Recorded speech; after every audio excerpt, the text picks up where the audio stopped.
प्रकरण कुछ इस प्रकार का है कि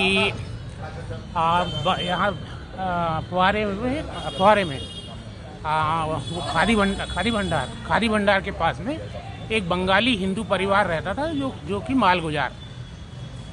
उसके जबलपुर जिले के आसपास के गांव में लगभग 500 एकड़ ज़मीन और जबलपुर शहर के अंदर भी करीब 100 करोड़ की प्रॉपर्टियां हैं, जिसमें फुहारे में लगी हुई लगभग 1 एकड़ का खाली प्लॉट है। अभी पहले बिल्डिंग बनी हुई थी और उसके अलावा अंधेर देव में बहुत बड़ी बड़ी दुकानें हैं।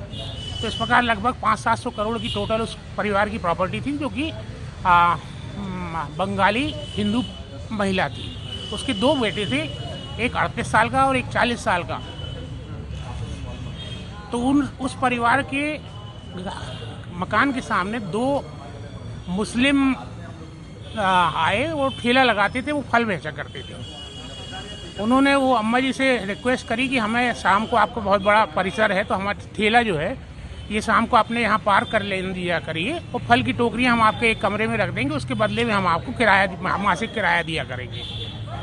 वो ऐसा इस प्रकार से उनसे घनिष्ठता बनाई और in due course of time, समय के साथ में पहले एक लड़का की संदिग्ध परिस्थितियों में मौत हुई, जवान लड़के की 38 साल की। उसके बाद उनके दूसरे लड़के की भी 40 साल में संदिग्ध परिस्थितियों में मौत हो गई।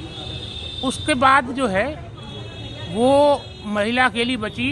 तो जैसा कि हमारा इन्वेस्टिगेशन बोलता है कि उस महिला को वो लोग वहाँ से उठा के नए मोहल्ले में ले गए कहीं, और उसके बाद वो महिला की भी संदिग्ध परिस्थिति में मौत हो गई। उसके बाद जब ये मौत हो गई तब उन मॉमडेंस के पास में 2 रजिस्टर्ड विल उस महिला की मिली, जिसके आधार जिसमें ये लिखा था कि जितनी भी चल संपत्ति उस बंगाली परिवार की है वो सारी की सारी उन फल ठेले वालों को वो उनको विल करती हैं। उस विल के आधार पे उन 2 मॉमडेंस ने, जो आरोपी हैं, उन्हें भिन्न भिन्न तहसीलदारों के यहाँ जाके उस विल के आधार पे अपना नामांतरण कराया और नामांतरण कराने के बाद अधिकांश प्रॉपर्टियां जो है वो बेच चुके हैं। जब शमशान घाट का इन्वेस्टिगेशन किया गया तो वहाँ शमशान घाट के रजिस्टर में लिखा पाया गया है कि उस बुढ़िया को, जिनका नाम प्रभा मुखर्जी था, उनको मौत के बाद में शमशान घाट ले जाने वाले 2 मुस्लिम आरोपी जो हैं वो था और एक प्रॉपर्टी ब्रोकर दर्शन आहूजा।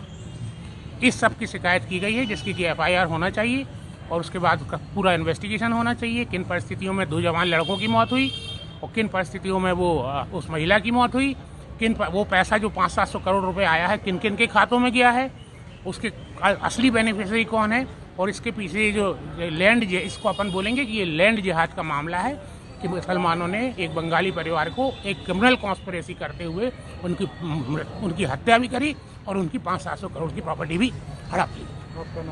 मैं डॉक्टर प्रशांत पाठक, एडवोकेट हूँ, हाई कोर्ट सुप्रीम कोर्ट में प्रैक्टिस करता हूँ।